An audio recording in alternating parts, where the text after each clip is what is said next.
Are you a coffee lover? I'm sure some of you are even a fan of Starbucks.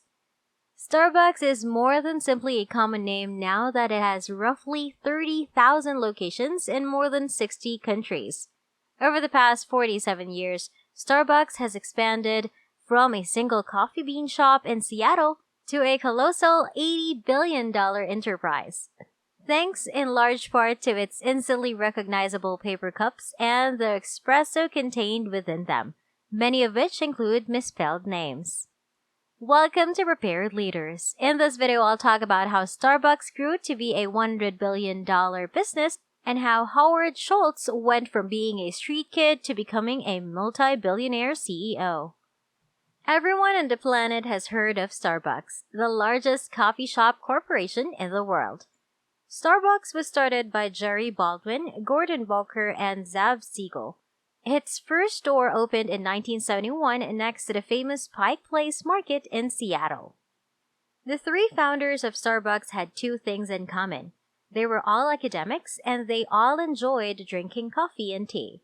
They made an investment and took out a loan to start the first Starbucks in Seattle, giving it the name Starbuck after Herman Melville's well-known book Moby Dick.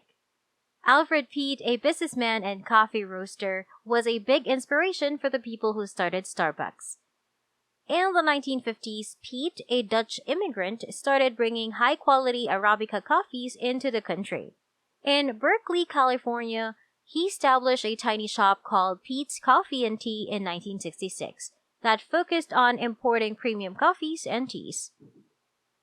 Peet's success inspired the Starbucks founders to build their company around the sale of premium coffee beans and supplies, and Peet started out as Starbucks' primary source of green coffee beans.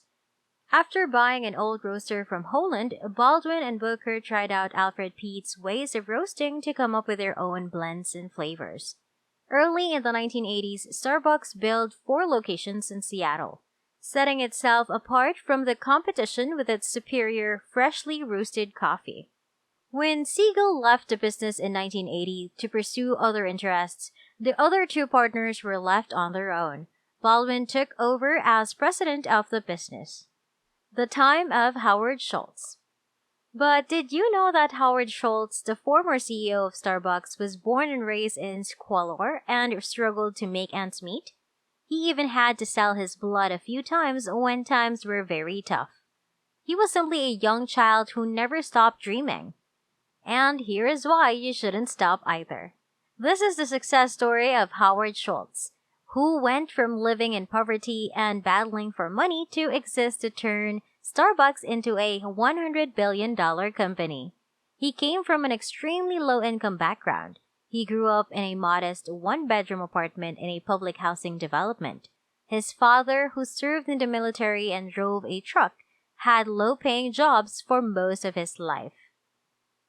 When Howard was just 7 years old, his father fractured his leg after falling on the ice while carrying diapers. And as a result, he lost his job. And his family was having financial difficulties because they lacked funds in medical insurance.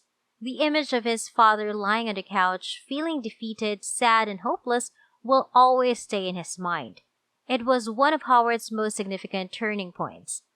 And he used to sit on the staircase of his building, daydreaming of a better life, to escape all of these issues.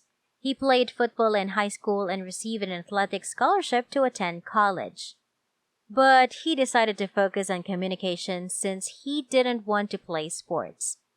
He consequently had to take out student loans to pay for his education and work a variety of odd jobs to make ends meet. He occasionally even had to sell his blood to survive. And before we continue, I'll be giving you time to subscribe to the channel, hit the like button, and turn on the notification bell to be notified every time a new video is uploaded. And let's continue. After finishing college, Howard worked as a salesperson at a ski lodge. But he really wanted to work at Starbucks. At that time, Starbucks simply sold coffee beans and had 3 proprietors. So at the age of 29, he eventually landed a job at Starbucks after spending a full year persuading the owners to hire him. He entered an Italian coffee shop while on a work trip to Italy. and he was enthralled by the experience as he sipped his coffee. The fact that the proprietors of the coffee shops truly knew their patrons and addressed them by name while giving them coffee astounded him.